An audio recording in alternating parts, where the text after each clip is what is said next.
أعوذ بالله من الشيطان الرجيم بسم الله الرحمن الرحيم الحمد لله رب العالمين والصلاة والسلام على أشرف الأنبياء والمرسلين وعلى آله وصحبه ومن تبعهم أجمعين السلام عليكم ورحمة الله ওকে ওয়ালাইকুম আসসালাম ওয়া রাহমাতুল্লাহ ওয়া আমরা বারাকাতুহু। গত 2 দিন যতদূর আলোচনা করেছিলাম, প্রথম দিন তো আলফাবেটগুলি চেনার চেষ্টা করেছিলাম। টোটাল হলো 28টা কিংবা 29টা। আবার আসি আজকের জন্য, এখানে দেখি আবার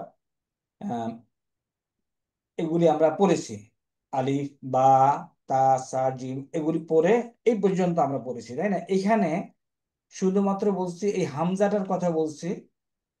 হামজাটাকে বিভিন্ন আকারে দেখা যাবে। বলেন কি আকারে দেখা যাবে? আলিফের উপরে, তারপরে আলিফের নিচে, নিচে ওকে, তারপরে ইন্ডিপেন্ডেন্টলি, তারপরে ওয়ার উপরে, ইয়ার উপরে, তাই না? এগুলি সব হামজা। ওকে, এবং খেয়াল করেন, হামজার উপরে যদি আপনি জবর দেন তাহলে কি হবে? হামজা জবর আ, কি হবে? হামজা জবর আ। আ। আচ্ছা, আ হামজার নিচে যদি জেদ দেন তাহলে কি হবে? হামজা জের ই ই। ওকে, তারপরে এই হামজার উপরে একই জেদ জবর। এই হামজাটা জেনারেলি যদি হামজার উপরে কখনো পেশ দেওয়ার দরকার হয় তখন হামজাটা ওয়ার উপরে লেখা হয়। তো এই যে কোনটা কিসের জন্য লেখা হয়, এটা নিয়ম আছে। বাট আমাদের নিয়ম এখন পড়ার দরকার নেই, কারণ আমরা এখন দেখলে যেন চিনতে পারি এগুলি হামজা, সেটা হলো আমাদের উদ্দেশ্য, তাই না? কারণ আমরা তো বসাবো না, দেওয়া থাকবে, আমরা যেন বুঝতে পারি। এখন এটা হলো হামজা, আর এটা হলো আলিফ। এই আলিফটা কি?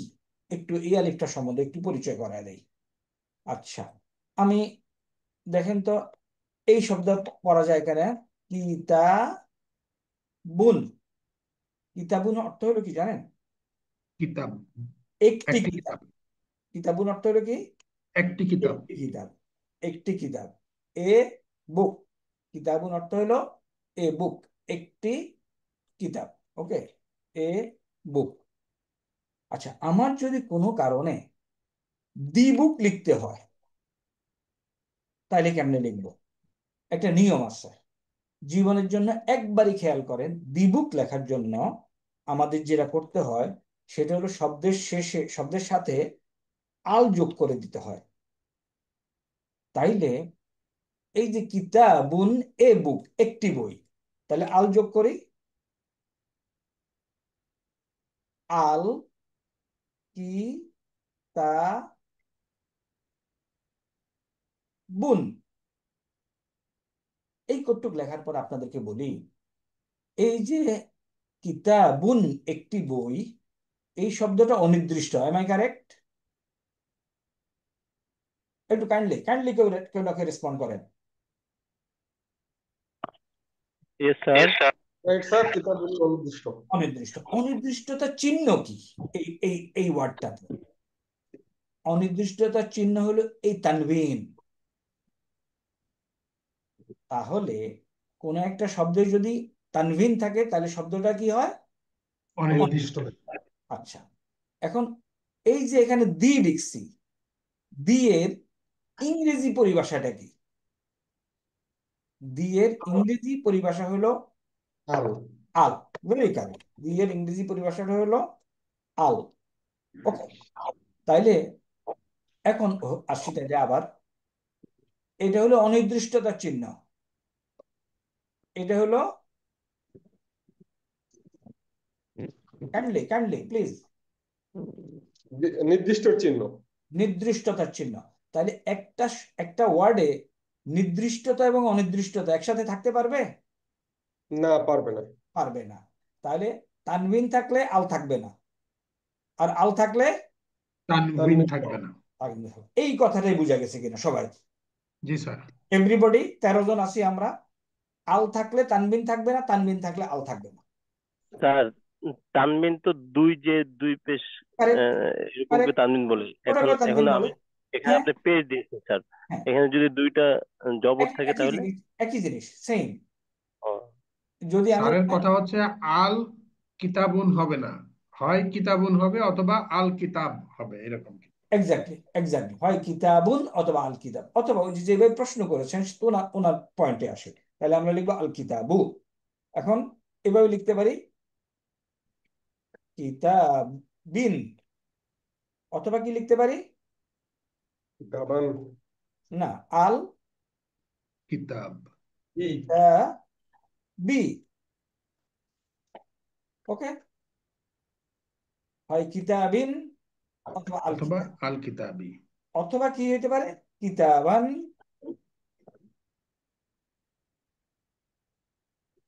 অথবা আল কিতাবা, আল কিতাবা।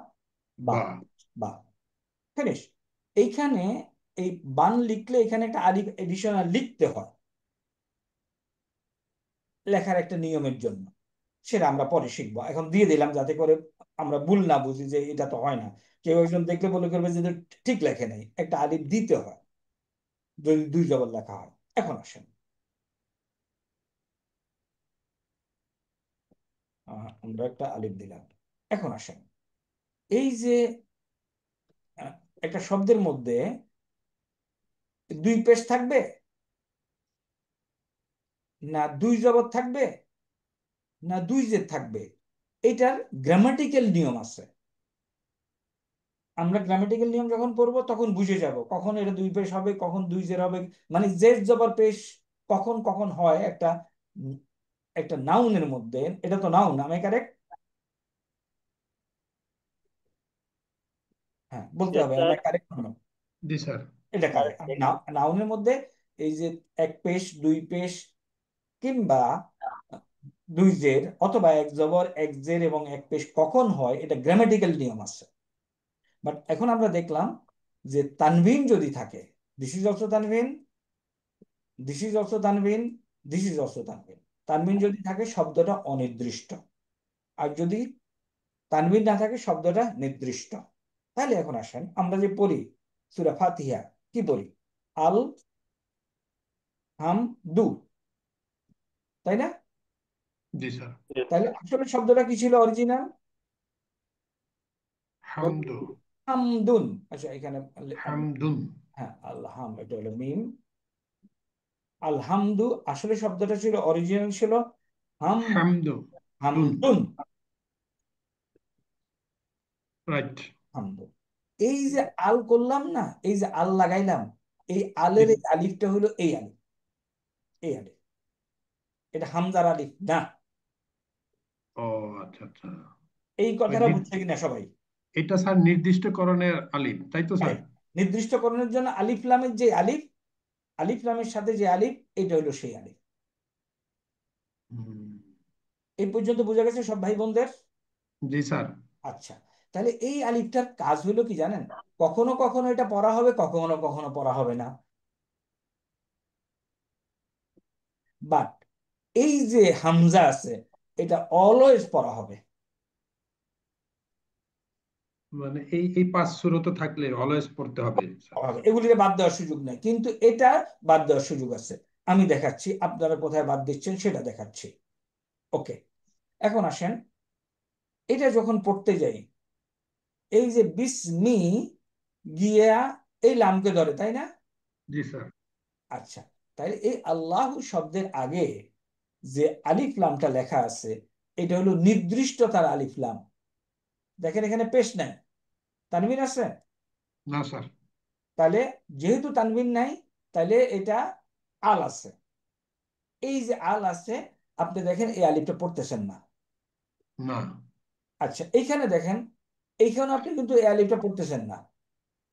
না স্যার। লামও পড়তেছেন না, কেন পড়তেছেন না সেটা আমরা বলবো। আগে আলিফ কি পড়তেছেন? পড়তেছেন না। আলিফ কি পড়তেছেন? পড়তেছেন না। তাহলে এটা হলো আলিফ বা তাসার প্রথম আলিফ। এখন সংক্ষেপে একটু বলি, যদি সেন্টেন্সের শুরুতে আলিফ থাকে, তাহলে আপনাকে এই আলিফটা পড়তে হবে, বাধ্য আপনি, ওটা স্যার আপনি পড়তে পারবেন না। কিন্তু যদি মাঝখানে আসে, তাইলে এই আলিফকে পড়া যাবে না। তাহলে তাহলে যদি আমরা মনে করেন ঠিক এখানে পড়া শুরু করি, এদিকে এটা বাদ, পড়া শুরু করি, তাহলে কি করব? এখন আলিফ আর রহমান। আর রাহমানির, এখন কিন্তু নির পড়তেছি, যেহেতু এটা দিয়ে আমি শুরু করছি এই জন্য আমি আলিফটা পড়তেছি। তাহলে আমরা আলিফ এবং হামজা এর মধ্যে পার্থক্য, is it clear to everybody or not? Yes sir. Okay, বাকি একটু আমাদের কে বলছেন ইয়েস স্যার? আমি স্যার, আমি বলছি স্যার, শফিউল আজম। আচ্ছা, সাইফুল আজম ভাই স্যার, বাকিদের খবর কি বলেন? বাকিরা কি no or yes? Yes sir. Okay, anybody no? No, নাই? তাহলে এই, স্যার আমি একটু বলবো স্যার। হ্যাঁ বলেন।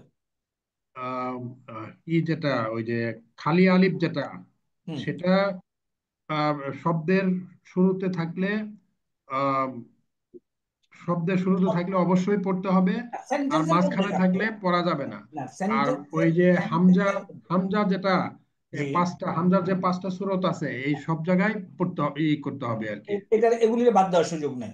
জি স্যার। তাইলে আলিফ বা তা স্যার, আলিফটা হলো এই আলিফ, ডেফিনিটনেসের জন্য যে আলিফটা ব্যবহার করা হয় সেটা জি হলো এই। স্যার। ওকে, তাইলে আমরা এই পর্যন্ত পড়লাম।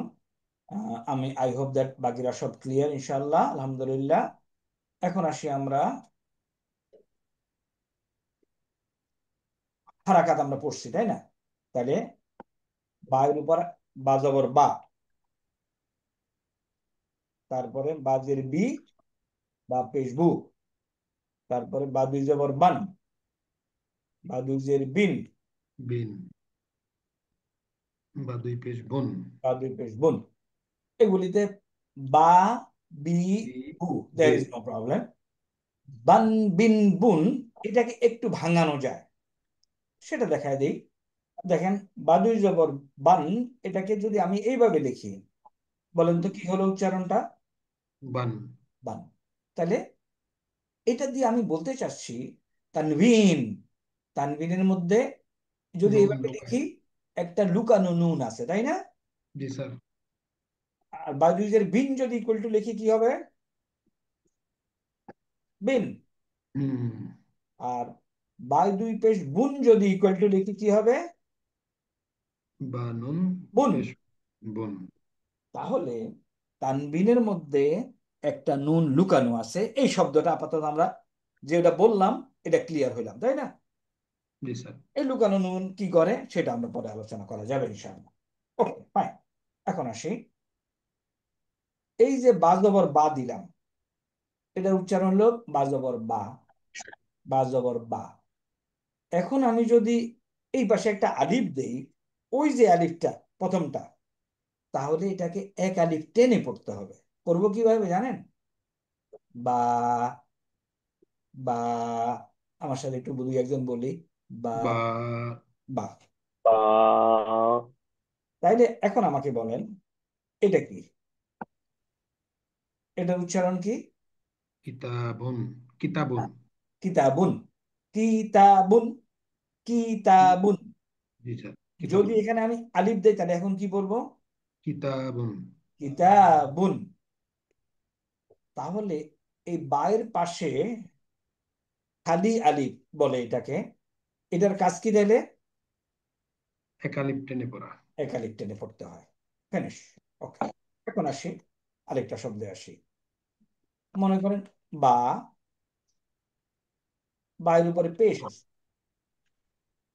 এরপর যদি ওয়া থাকে, আগে আগে এটা পড়েন, বা, বা পেশ কি বলবো? বু। তাই না? বু। এখন এটাতে কি বলবো? বু। বু, একালিপ টেনে পড়বো, বু। হ্যাঁ, এখন খেয়াল করেন, যদি ও বায়ের পরে তুমি আসছো? মেহমান চলে আসছে, অসুবিধা নাই।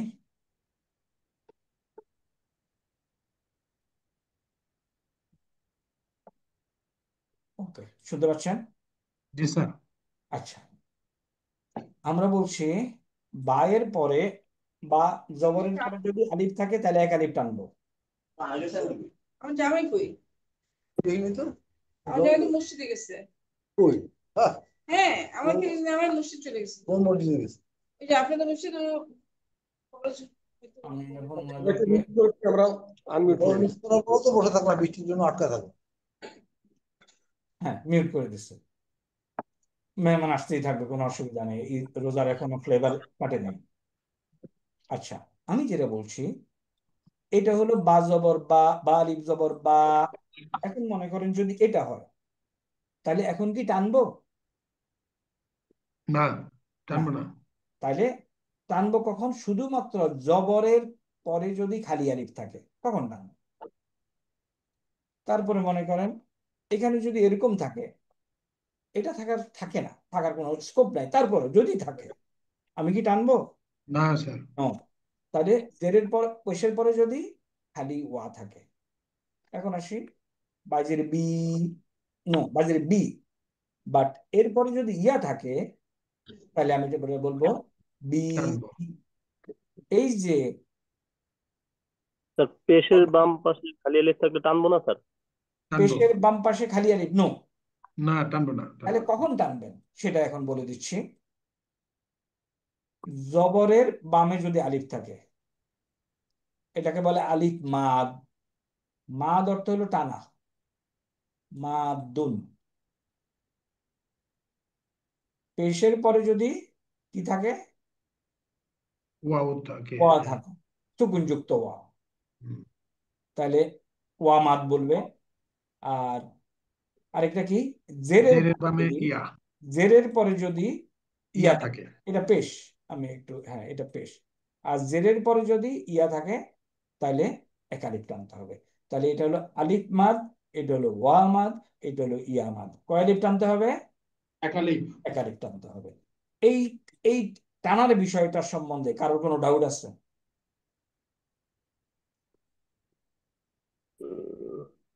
ক্লিয়ার হয়েছে স্যার। ক্লিয়ার? কিন্তু যদি এছাড়া আরো অনেকগুলি টান আছে, ওই টানগুলির জন্য চিহ্ন দেওয়া থাকবে। ওকে, এখন এই টানেরটা আরেকটু আরেকটু আরেকটু আমি টানের অঙ্কটা আরেকটু করব এখন। ওকে, এখন আসি এই টানের চিহ্নটা।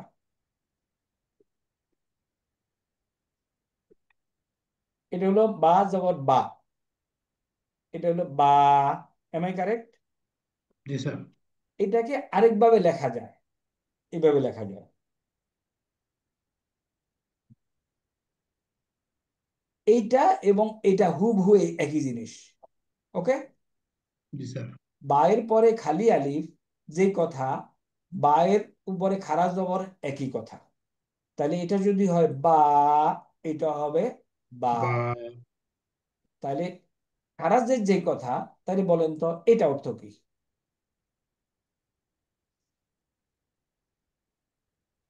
এটা কি এভাবে লেখা যায়?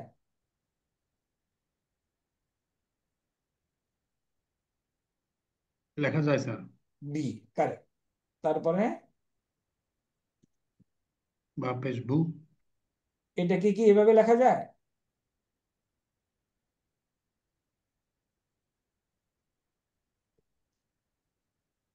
না স্যার। হ্যাঁ স্যার, না না, লেখা না, যায়। না, এখানে একটা ওয়া থাকবে।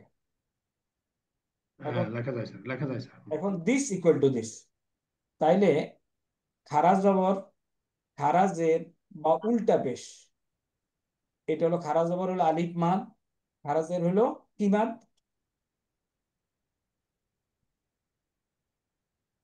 ইয়ামাদ।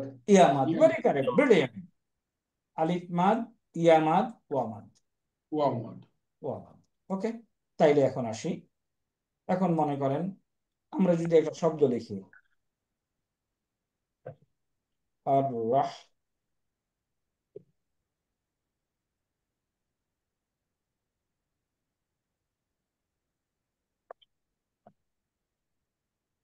এটা কিভাবে পড়বো? আর রাহমান। মানু। আর রহমানু, আর রহমানু। এই আলিফটা আর আমার পড়তে হবে। রাহমানু। কেন পড়তে হবে এই আলিফ? কারণ এর শব্দের শুরুতে শুরুতে। আসছে, হুম। কিংবা একক শব্দ, সুতরাং আমাকে পড়তে হবে আর রহমানু। তাহলে এটা ইকুয়াল টু এটা।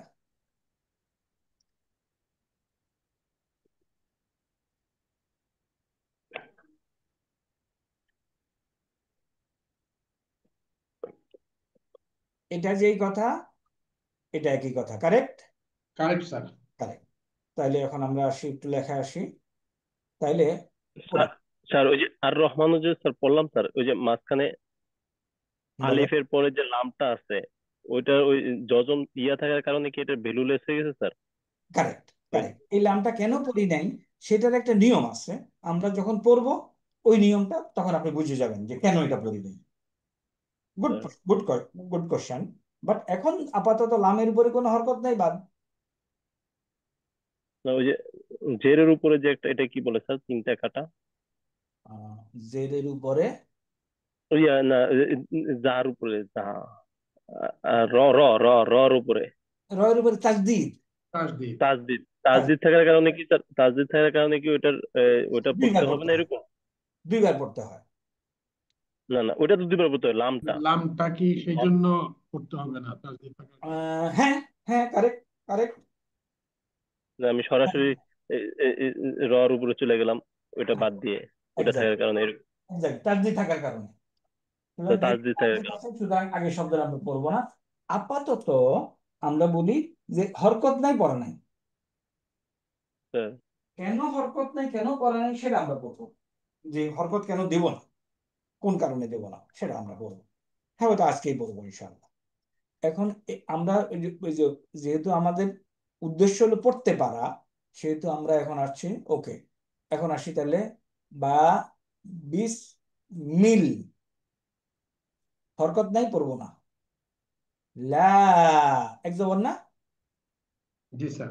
লা, হির,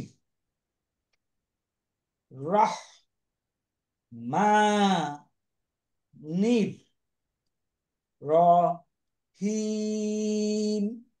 এখানে কি হলো? এটা কি মান? ইয়ামাত। কারেক্ট, ইয়ামাত স্যার। মান। এটা কি মাদ?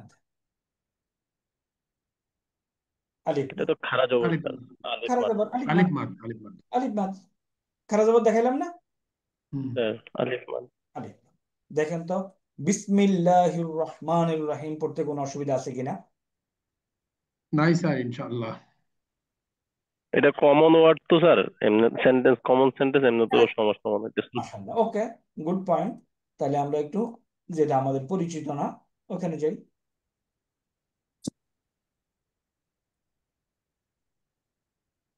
ওকে, এখন আসি।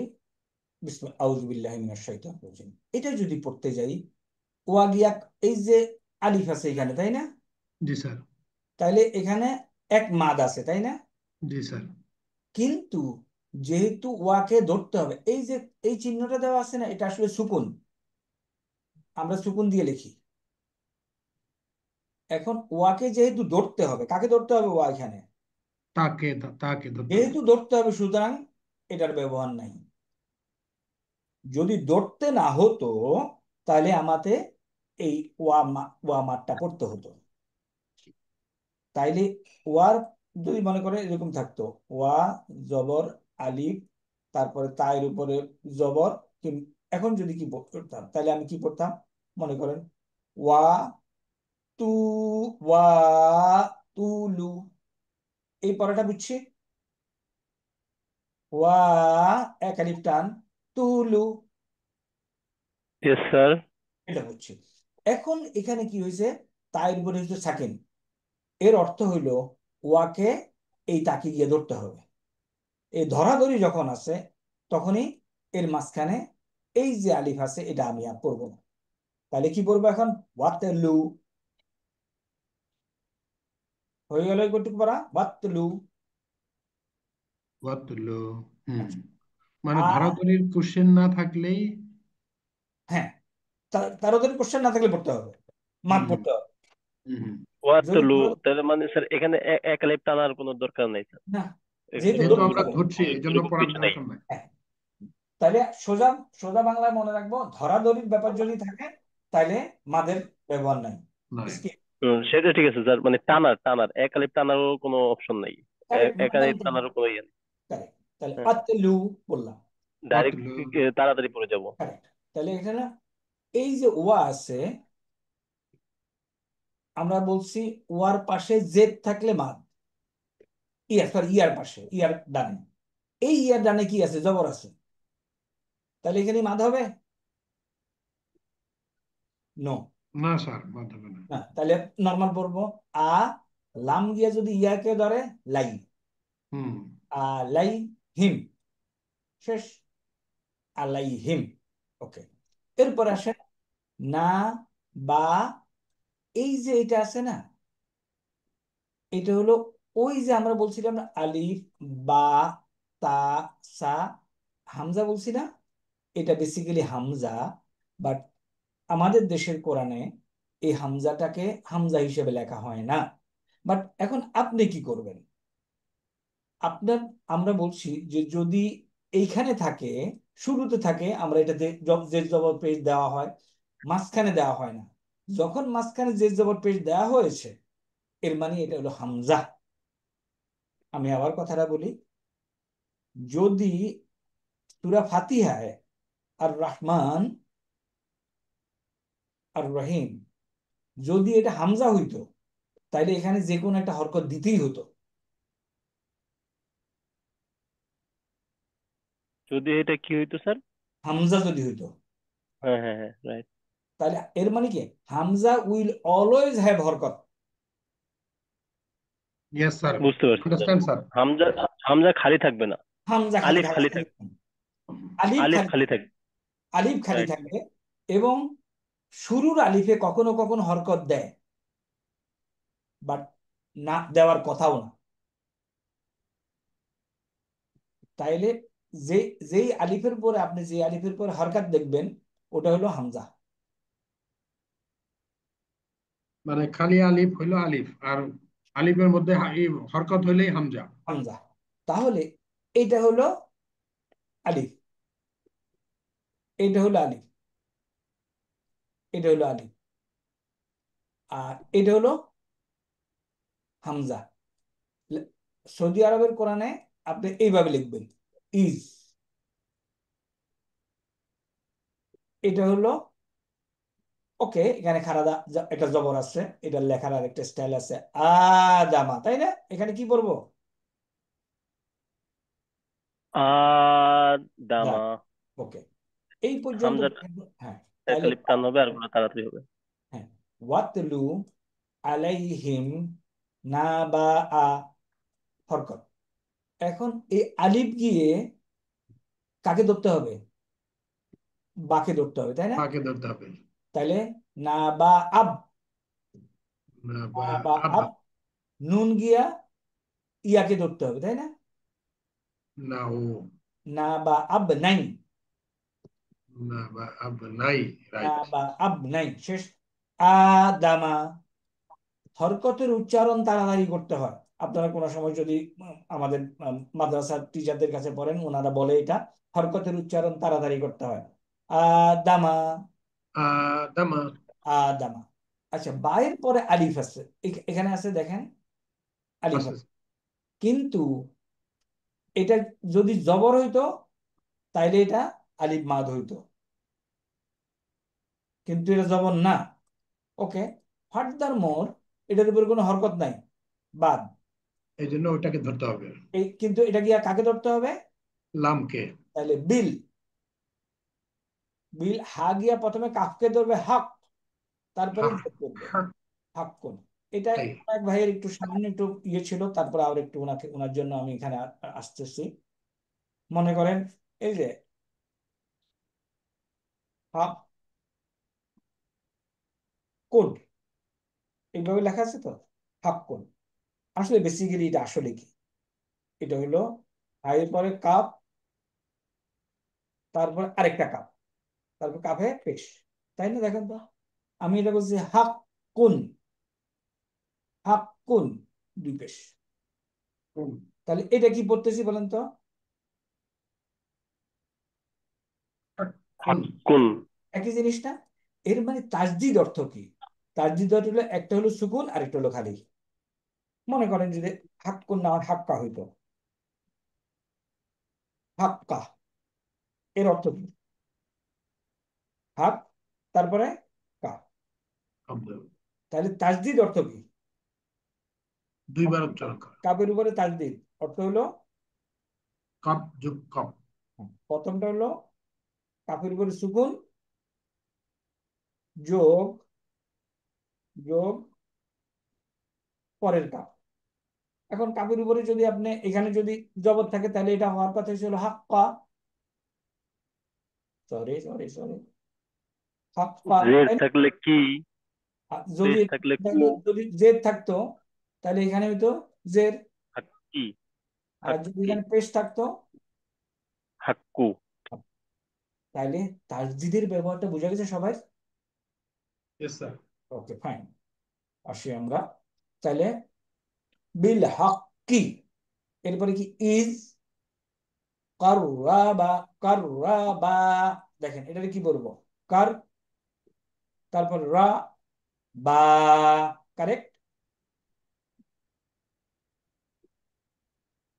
Yes sir. তারপরে কুরবা নান, তাই না? কুর বা নান। নান। এখন মনে আছে আমি এরকম লিখছিলাম, দেখেন তো, কিতা বান, তবে বলছিলাম যে লেখার একটা নিয়মের জন্য এখানে একটা আলিফ দিয়ে দেয়, দেখেন তো এটা পাওয়া গেছে কিনা। জি স্যার। Yes sir. তাহলে এটা এটা পড়তে হবে না না স্যার? এটা পড়তে হবে না, তাই না? স্যার, হ্যাঁ, তাহলে লেখা সৌন্দর্যের জন্য স্যার নাকি এটা? এটা একটা লেখার স্টাইল, সৌন্দর্য। লেখার স্টাইল। বাতলু আলাইহিম নাবা আবনাই আদামা বিল হাক্কি ইজ কররাবা কুরবানান, কুরবানান, তাই না? শেষ। তাহলে ফাতু কাবিলু, ফা তু কুব, ফা তু কুব, কেন বাই আছে, বিলা, দেখেন তো এটা পড়া যাচ্ছে কিনা, ফাতু কুব বিলা, পাত্র বিলা, ঠিক আছে স্যার। মিন মিন আহাদিহিমা, আহাদিহিমা, আহাদিহিমা, আহাদিহিমা, আহাদিহিমা, ওয়ালাম ওয়ালাম ইউতাকাব্বাল, ইউতাকাব্বাল ইউতাকাব্বাল মিনাল আখারি, আ, না, আখার, আখারি, আখারি, কলা, কলা, কলা, তাই না? একালি, কলা, ওকে। স্যার মিনাল, মিনাল ইয়াটা এরপরে, হ্যাঁ মিনাল, লাম ধরলাম, তারপর হচ্ছে হামজা, এটা আলিফ, সারা জবর আ, আ, একালিফ টান হবে। একটু টানতে হবে, মিনাল, আহারি, মিনাল এটা একালিফ টান হবে না স্যার? না আলিফ না না না, লামের এটা পরে? তো না, হবে না। এই যে নুন গিয়া লামকে ধরতে হবে না। লামকে ধরতে স্যার, হবে, আর হারকাত নাই, উপরে কোনো কিছু নাই তো। হ্যাঁ, না যেহেতু ধরতে হবে, তারপরটা কি? যেহেতু ধরতে হলে ধরতে হবে যেটা বাম, সুতরাং বাম দিকে সুতরাং কাত করা ওই ইয়াটা কি স্যার? ওই ওটা কি স্যার? এটা হলো আলিফ, হ্যাঁ, তা হলো আলিফের লাম, উপরে খাড়া জবর, খাড়া জবর। আলিফের উপর তাহলে হলো হামজা। আখারাই, আখারি, হলো আখরি, ক্লিয়ার হলো। কলা, মিনাল আখারি। কারেক্ট, খ, আ, খ, রি, আখারি, তারপর কলা, কলা, লা আকতুলান্নাকা, লা আকতুলান্নাকা, লা লা, আক, আকতুলান্নাকা, আক, তু, লান্নাকা, কলা কলা, ইন্না মা, তাই না? এই যে টান আছে, ইন্না মা, ইয়াতাকাব্বালু, ইয়াতাকাব্বাল, লাম গিয়ে আবার কাকে ধরতে হবে, এই লামটা গিয়া এই লামকে ধরতে হবে, ওই এই যে টান লামকে। আছে, ইয়াতাকাব্বালুল্লাহু, দেখেন এটা পড়তে পারেন কিনা, ইয়াতাকাব্বা এই পর্যন্ত সমস্যা নাই, লুগিয়া কাকে ধরবে, এই লামকে ধরবে, লুল লাহু মিনাল মুত্তাকি, একালিপ টান, না হইল, Yes, sir. হ্যাঁ, আমরা আজকে ইন্টারেস্টিং একটা জিনিস পড়ে আপনাদেরকে শেষ করে দেব। এখন আমার কথা হইল, এইখানে আমরা পড়লাম, দেখেন আপনাদেরকে আগায় আসতে হবে, আপনারা নিজে নিজেরা পড়ে ডাউট দিতে হবে। আচ্ছা আমাকে বলেন তো, hot hot so far we have studies, যেটা আমাকে কি কোনো আপনারা নিজে নিজে পড়ে কোনো ডাউট পাচ্ছেন কোথাও, যে এই জিনিসটা আমি ক্লিয়ার হইলাম না?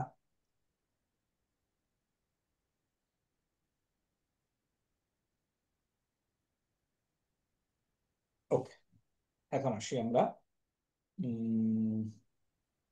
আমাদের এই শীটটা কি আপনাদেরকে দেওয়া হয়েছে?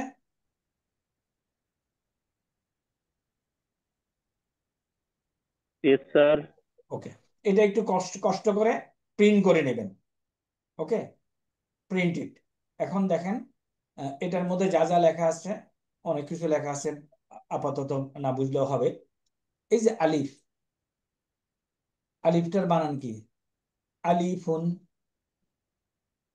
আপনি যদি আলিফকে বানান করতে চান, আচ্ছা তার আগে হোয়াট ইজ আলিফুন এন্ড হোয়াট ইজ আলিফ? আচ্ছা, আহ, কারণ নাম যদি মনে করেন, একজনের নাম হলো খালেদ, খালেদ, হ কিংবা হামিদ, ওকে, হামি হামিদুন। দেখেন তো কি লিখলাম, একজনের নাম হলো হামিদুন। হামিদুন। হামিদুন। হামিদুন কারেক্ট, আমি ভুল উচ্চারণ করেছি, হামিদুন। আসলে আপনি তারে কি হামিদুন। ডাকেন? এই হামিদুন বলেন নাকি হামিদ বলেন? Hamid. হামিদ বলি। এর মানে কি, ডাকার সময় এখানে সুকুন দিয়ে পড়ি, তাই না? সুকুন দিয়ে পড়ি না? জি স্যার। Yes, হামিদ। sir. ওকে, তাইলে হামিদকে সুকুন দিয়ে পড়লাম। কিংবা মনে করেন আহ, যদি ওকে, আরেকটা হলো কারিম, কারিম, কারণ নাম হলো করিম, তাহলে এটা হলো তার নামের বানান, তার নাম হলো কারিমুন। করিমুন। কারিমুন। তো আমি যখন তারে ডাকি কি ডাকি, তাই না? করিম, তাই না? এখানে সুকুন দিয়ে বলি না? জি স্যার। কারিম। কারিম। Yes. তাহলে আমাদের যে প্রথম বর্ণটা আছে, এটা হলো আলিফ, এটা আসলে কি? তাহলে আমরা আসলে কি ছিল? আলি খুন।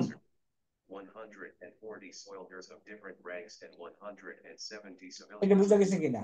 আমি এটা জি স্যার। উচ্চারণ করতেছি, এটা আলিফুন। তো আমি আসলে যখন লিখবো, তখন লিখবো আলিফুন, আর মুখে কি বলবো? আলিফ। আলিফ, আলিফ। এখন তার মানে লেখার সময় একটা, বলার সময় একটা স্যার। যেহেতু আপনি থামতেছেন, আসলে থামলে সুকুন করতে হয়, ওয়াকফ করা বলে।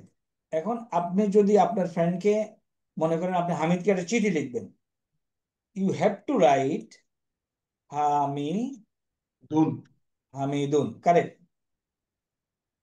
এটাই আপনাকে লিখতে হবে। হামিদ বলে কোনো ওয়ার্ড নাই আরবিতে। এই যে আমি সুকুন দিলাম না, এটা বলে আরবিতে কোনো ওয়ার্ড নাই। বুঝে গেছে? হ্যাঁ জি বলেন, স্যার। বুঝছে কিনা? ইয়েস স্যার, বোঝা গেছে স্যার। Okay. তাইলে এখানে দেখেন, আমি যখন পড়ি কি পড়ি, বিসমিল্লাহির রহমানির রহিম, এর মানে কি, আমি এখানে সুকুন দিলাম না? জি স্যার। তাইলে এরকম কোনো ওয়ার্ড আরবিতে নাই, আপনি লিখতে পারবেন না এখানে সুকুন দিয়ে। আপনি যেহেতু থামতেছেন, ওয়াকফ করা বলে, এই জন্য এখানে সুকুন দিচ্ছেন। তারপরে আর রহমানির রহিম, পরের আয়াত দেখেন, আলহামদুলিল্লাহ রব্বিল আলামিন। কি করলেন এখানে? থেমে গেলাম স্যার। সুকুন দিলেন থেমে জি যাওয়ার স্যার। জন্য, কিন্তু সুকুন দিয়ে লেখা শেষ করার সুযোগ নেই, পড়তে গেলে সুকুন দিতে হয়। তাইলে এখন এই কথাই এখানে, এই জিনিসটাই আমাদের এখানে দেখানো হয়েছে। দেখেন আলিফ, এটা হলো শব্দটার নাম, আর আমি যখন পড়বো, পড়বো আলিফ। বা, দেখেন এক আলিফ দিয়ে বা, তা, তা, জিম, জিমুন। আর যখন আমি উচ্চারণ করি এটা উচ্চারণ করি হা, খ, দালুন। কি উচ্চারণ করি? দাল। দাল, দাল। এখানে একটু খেয়াল রাখবো যে এখানে আমি অরিজিনাল সুকুন ছিল না, সুতরাং দাল পড়বো না। দাল, জাল। এবং বাংলায় একটু দেখেন গ্যাপ দিয়ে দেখানো হয়েছে, তাহলে কি পড়বো এটাকে? দাল মানে গ্যাপ মানে একটু টানতে হবে স্যার, এটাই টানবে। কি? জাল, র, জা, সিন, সিনুন, সিন, শিনুন, শিন, শিন, সদুন, সদ।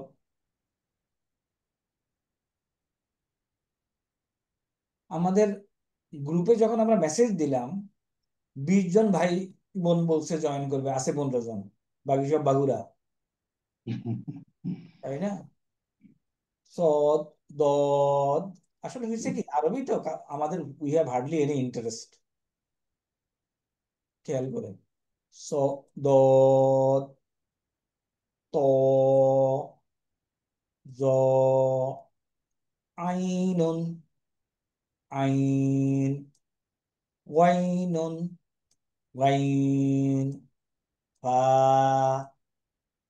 কফুন, কফ, কাফুন, কাফ, লামুন, লাম, মিমুন, স্যার মিম। এখানে যে আমরা টানতেছি এটা সূত্র বলেন স্যার, এই যে আমরা কেন টানতেছি যে ওদেরকে? মাদ আছে কিন্তু, হ্যাঁ, ওইটার সাথে সাথে বলে গেলে স্যার রিভিশনও হয়ে যায় কয়েকটা, দুই একটা বলে গেলে এই যে দেখেন লামুন, বলা যায় আর কি। হ্যাঁ, এখানে আমার টানার কারণ মাদ কি? আছে, লা কাফুন।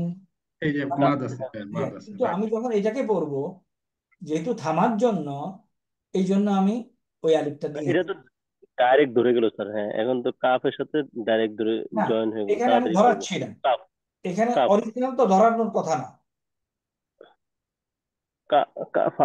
ফার উপরে স্যার ইয়া আছে না, এই যে আলিফ কাপ আছে, যায় ফাঁকে এখানে ধরছে। আলিফ আছে, কাফ। আচ্ছা, এখানে আরেকটা কথা বলি। এই আহ, এটা থামার আরেকটা নিয়ম অনুযায়ী, এটা আমরা পরে যখন পড়বো আরো ভালো বুঝবেন। যদি মাদের হরফের পরে ওয়াকফ করা হয় তাহলে 3 আলিফ টেনে পড়তে হয়। এই কথাটা একটু লেখেন তো আপনাদের কাগজ কলমে, যেটা বলছি। কি বলছি? মাদের মাদের হরফের পরে হরফের পরে যদি ওয়াকফ, ওয়াকফ করা হয় মানে থামা হয়, তাহলে 3 আলিফ টেনে পড়তে হয়। মাদের হরফের পরে ওয়াকফ মাদের করলে, হরফের পরে, আমি এখানে আপনাদেরকে এই কাগজে দেখাই দিই। ওয়াকফ করা অর্থ স্যার এটা কি থামা। থামা, মানে মাদার হ্যাঁ, হরফের পরে যদি থেমে যায় মাদের তাহলে তিন মাদের আলিফ টানতে হরফের হবে। পরের অক্ষরে যদি থামা হয় তাহলে জি স্যার, 3 আলিফ টেনে পড়তে হয়। ইয়েস দেখেন, স্যার, ইয়েস স্যার। দেখে ফেলেন। I hope you are on the table with pen and paper, yes sir. তাই না? পেন এন্ড পেপার যদি না বসে থাকেন, মনে করেন আমার আই হ্যাভ মেনি স্টুডেন্টস যারা খবর দেখতে থাকে, ইরান ইরাক ওই যুদ্ধ দেখতে থাকে, আর মাঝে মাঝে কথা শুনতে থাকে। না, ওনাদেরও একটা ইয়ে আছে, আইডিয়া আছে। আইডিয়াটা হলো যে পড়াচ্ছে তার সওয়াব হচ্ছে, আমি শুনতেছি আমার সওয়াব হচ্ছে, অত বুঝাবুঝির কি আছে?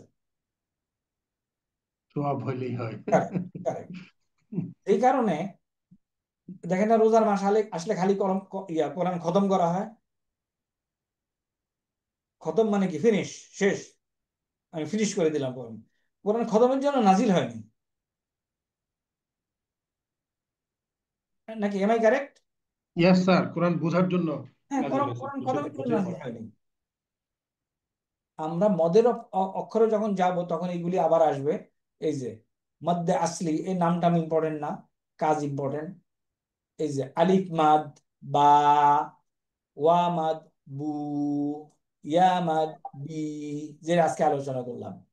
কলা কিতাবুন মানু, মালিকুন।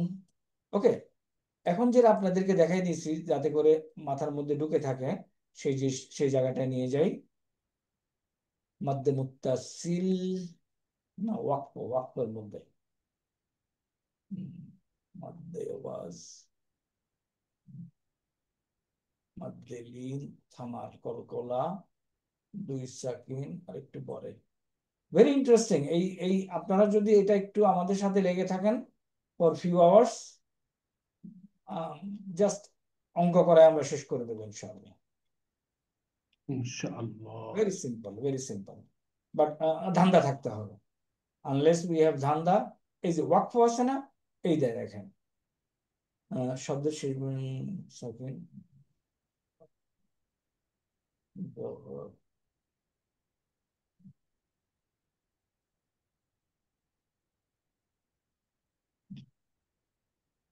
না পাচ্ছি না খুঁজে। মাদের ওইখানেই থাকবে। ওকে, যেটা বললাম কি মাদের হরফের পরে যদি থামা হয়, তাই না? ওকে, দেখাই দিই। আলহামদুলিল্লাহ রব্বিল আলামিন, এখানে মাদের হরফ আছে না? আছে। ইয়ার বাম পাশে জের, হুম, হ্যাঁ, তাহলে মাদের হরফ।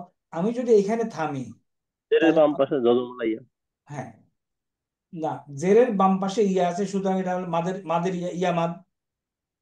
আর এখানে যদি থামি তাহলে আমাকে এখানে তিন আলিফ টানতে হবে। এখানে কি যজমালা ইয়া লাগবে স্যার, নাকি শুধু ইয়া হইলেই হবে স্যার? ওই ইয়া ইয়া, যজম, না, ইয়াতে যজম থাকতে হবে, হ্যাঁ অবশ্যই যজম রাইট। থাকতে হবে, নতুবা ইয়ামাত হবে না। তাইলে এখন যে জিনিসটা আনছি আমরা, এটা প্র্যাকটিস করি আমরা যখন মসজিদে ইমাম সাহেব পড়ে আলহামদুলিল্লাহ রব্বিল আলামিন, এই যে মিন যদি একালি প্রান্ত হতো তাহলে বলতো আলহামদুলিল্লাহ রব্বিল আলামিন। যেহেতু এখানে থামতেছে, তিন আলিফ টানতেছে মিন, তাহলে মাদের হরফের পরে থামলো, তাই না? Am I right correct? Sir. তাহলে মাদের হরফের পরে থামলে তিন আলিফ টানতে হয়। তাইলে এখন আমাদের এই এই যে এই কাগজটাতে আমরা মাদের হরফের পরে থামি, এই যে দেখেন প্রত্যেকটাতে দেখেন মাদের হরফের পরে থামছি, তাহলে তিন আলিফ টানবো, সিন, শিন, মাদের হরফের পরে থামলাম না? স্যার। সদ, মাদের হরফের পরে থামতেছি না? স্যার। দত, মাদের হরফের পরে থামতেছি। তাইলে আমরা এই শব্দগুলির এইখানে যেটা দেখাইলাম আপনাদেরকে, প্রথম হলো আরবি বর্ণমালাগুলি দেখতে কেমন, দুই নম্বরে উচ্চারণটা কি এটার, এটা দেখাইলাম। এখন আরেকটা জিনিস করে আজকে শেষ করে দেবো, সেটা হলো এই যে যে সমস্তগুলি লাল বর্ণের যে সমস্ত শব্দগুলি আছে, এগুলির একটা আলাদা বৈশিষ্ট্য আছে। বৈশিষ্ট্য হলো বায়ের উপরে যদি জবর দেন তাহলে কি হয়, বা, কিন্তু এগুলির উপরে যদি জবর দেন দ হবে না, এটা একটু মোটা হয়ে যাবে, এগুলি মোটা অক্ষর, দ, ত। দেখেন আমরা এখানে কিন্তু দদ লিখছি, তাই না? আকার লিখছি, হুম। আকার দিচ্ছি, একটু কাইন্ডলি বলেন দিছি? না স্যার। না, তাহলে এটা হলো মোটা অক্ষর, এই জন্য এটা হলো দদ, ত। এখানে ত, কিন্তু তা বলছি, দদ, এটাকে বলি ত, এটাকে তা বলি নাই। ত, আপনি জবর দিতে চান তা হয়ে যাবে, ত, জ। এখানে কিন্তু যা বলি নাই, যদি আপনি জবর দিতে চান যা হয়ে যাবে। ওকে, এটারে গাইন বলি নাই, কি বলছি? গইন, কয়েন। এটারে কাফ বলি নাই, কি বলছি? কফ। কফ, কফ। ওকে, তাইলে এই যে লাল বর্ণগুলি, এগুলির উচ্চারণ আপনাদেরকে দেখতে হবে। আমি প্রথম দিনের পর আপনাদেরকে হোমটাস্ক দিছিলাম, নোবডি হ্যাজ ডান। আজকে হোম টাস্ক দেই। হোম টাস্কটা হলো এই যে টেবিল যা আছে এই টেবিল হুবু লিখে লিখে এটা ছবি আমাকে পাঠিয়ে দিবেন আমার হোয়াটসঅ্যাপে। স্যার। হোম টাস্ক বোঝা গেছে? মানে এখানে যেরকম আছে এটাই। একদম যা লেখা আছে, আলিফ, আলিফুন, আলিফ, আলিফ, এই লেখাটা আমি চাই। যদি আপনি এটা না লেখেন তাহলে আপনার মনে থাকবে না এটা হলো দদ, ত, আপনি তা বলে ফেলবেন। যখন তা বলে ফেলবেন, উচ্চারণ উচ্চারণ করার কথা এটা, আপনি উচ্চারণ করতেছেন এটা। এটা কি এই শুধু টেবিলটা, ওই যে উপরে নিচে যে বাংলা লেখাগুলো আছে অনলি এগুলা না? Table, only table. Okay write it, sir. Read it and send it to me. Okay sir. আল্লাহ হাফেজ, মা সালামা ফর টুডে। আল্লাহ হাফেজ। আল্লাহ হাফেজ। আচ্ছা, আসসালামু আলাইকুম ওয়া কারোর কোনো রাহমাতুল্লাহ। যদি কোশ্চেন থাকে বলতে পারেন। কারোর কোনো কোশ্চেন? তার মানে স্যার ওই যে 5টা হরফ, যেটা ওই যে 5টা না 6টা হরফ, টোটাল আহ, 8টা। 8টা, হ্যাঁ, আহ, সদ, দদ, ত, হ্যাঁ, কফ, হ্যাঁ, র। হ্যাঁ। হোম টাস্ক যেটা, এটা আমি আপনাদের গ্রুপে দিয়ে দিচ্ছি, দেখা যায়? Yes sir. স্যার। হ্যাঁ, এটা হলো হ্যাঁ পেয়েছি স্যার।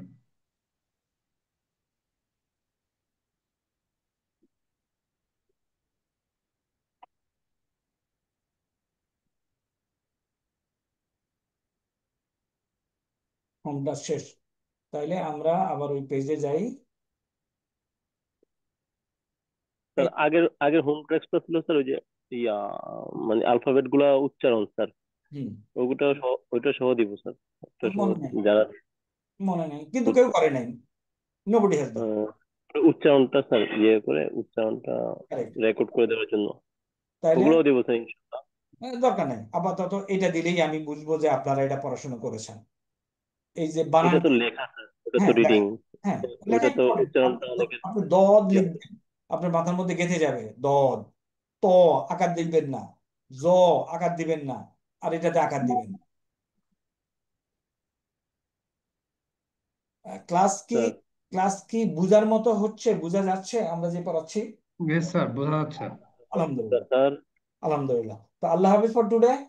আল্লাহ হাফেজ স্যার। আসসালামু আল্লাহ সুবহানাল্লাহুম্মা ওয়া বিহামদিকা আশহাদু আল্লা ইলাহা ইল্লা আনতা আস্তাগফিরুকা ওয়া আতুবু ইলাইকা। আসসালামু আলাইকুম ওয়া রাহমাতুল্লাহ। ওয়া আলাইকুম আসসালাম ওয়া রাহমাতুল্লাহি ওয়া বারাকাতুহু।